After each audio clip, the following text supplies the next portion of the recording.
Treasure Island by Robert Louis Stevenson. Chapter 17. Narrative continued by the Doctor. The Jolly Boat's last trip.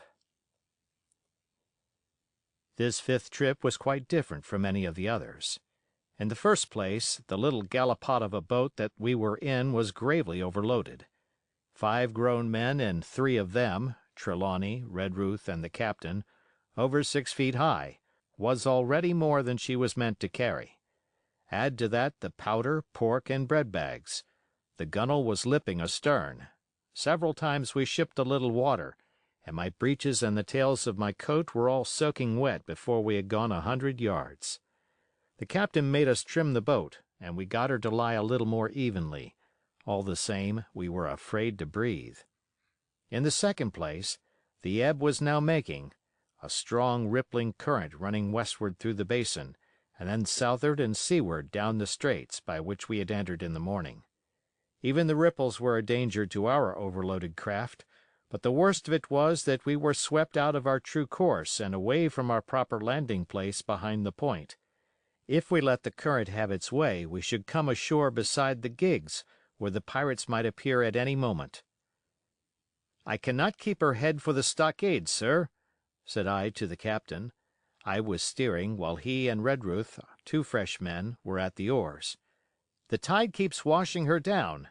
Could you pull a little stronger?" "Not without swamping the boat," said he. "You must bear up, sir, if you please. Bear up until you see you're gaining." I tried, and found by experiment that the tide kept sweeping us westward until I had laid her head due east, or just about right angles to the way we ought to go. "We'll never get ashore at this rate," said I. "If it's the only course that we can lie, sir, we must even lie it," returned the captain. "We must keep up stream.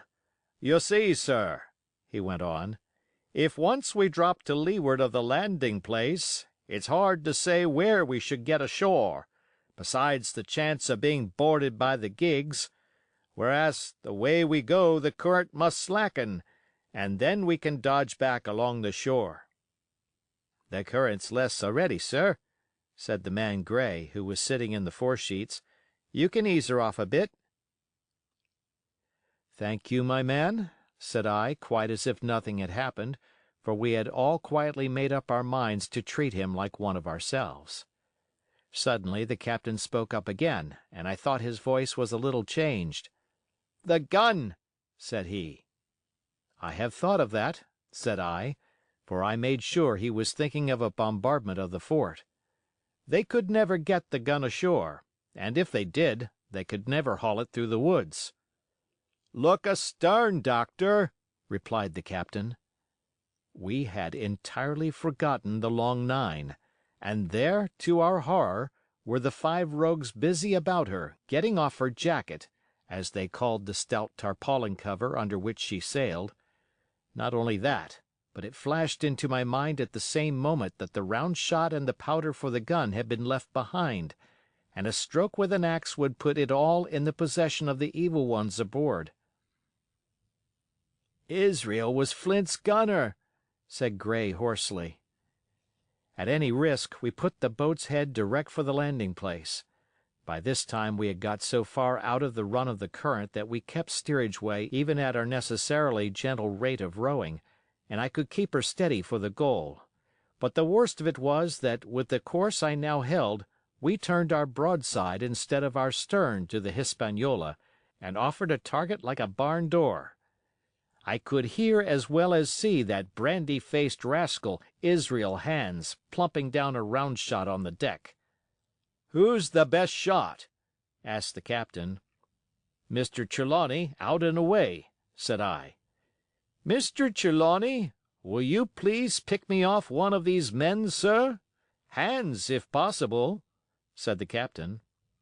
Trelawney was as cool as steel. He looked to the priming of his gun.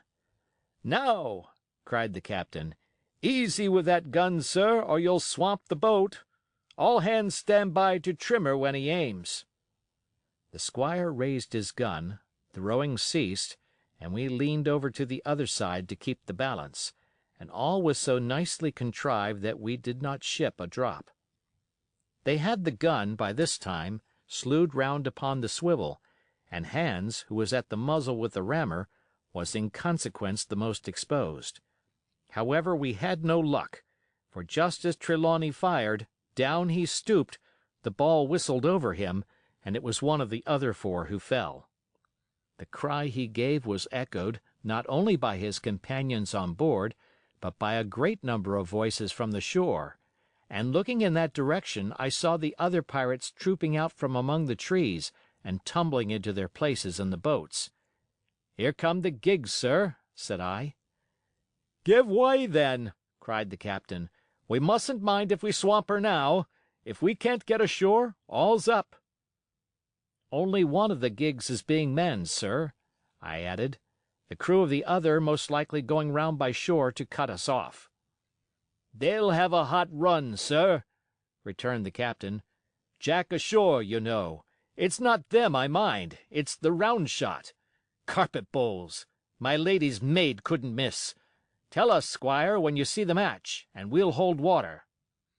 In the meanwhile, we had been making headway at a good pace for a boat so overloaded, and we had shipped but little water in the process. We were now close in, 30 or 40 strokes and we should beach her, for the ebb had already disclosed a narrow belt of sand below the clustering trees. The gig was no longer to be feared. The little point had already concealed it from our eyes. The ebb tide, which had so cruelly delayed us, was now making reparation and delaying our assailants. The one source of danger was the gun. "If I durst," said the captain, "I'd stop and pick off another man." But it was plain that they meant nothing should delay their shot. They had never so much as looked at their fallen comrade, though he was not dead, and I could see him trying to crawl away. "Ready!" cried the squire. "Hold!" cried the captain, quick as an echo. And he and Redruth backed with a great heave that sent her astern bodily under water. The report fell in at the same instant of time. This was the first that Jim heard, the sound of the squire's shot not having reached him.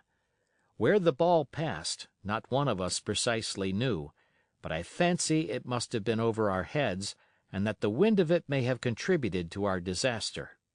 At any rate, the boat sank by the stern, quite gently, in 3 feet of water, leaving the captain and myself facing each other on our feet.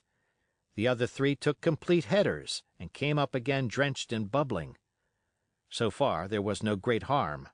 No lives were lost, and we could wade ashore in safety. But there were all our stores at the bottom, and to make things worse, only 2 guns out of 5 remained in a state for service. Mine I had snatched from my knees and held over my head, by a sort of instinct. As for the captain, he had carried his over his shoulder by a bandolier, and like a wise man, lock uppermost. The other 3 had gone down with the boat. To add to our concern, we heard voices already drawing near us in the woods along shore, and we had not only the danger of being cut off from the stockade in our half-crippled state, but the fear before us whether, if Hunter and Joyce were attacked by half a dozen, they would have the sense and conduct to stand firm. Hunter was steady, that we knew. Joyce was a doubtful case, a pleasant, polite man for a valet and to brush one's clothes, but not entirely fitted for a man of war. With all this in our minds, we waded ashore as fast as we could, leaving behind us the poor jolly boat and a good half of all our powder and provisions. End of chapter.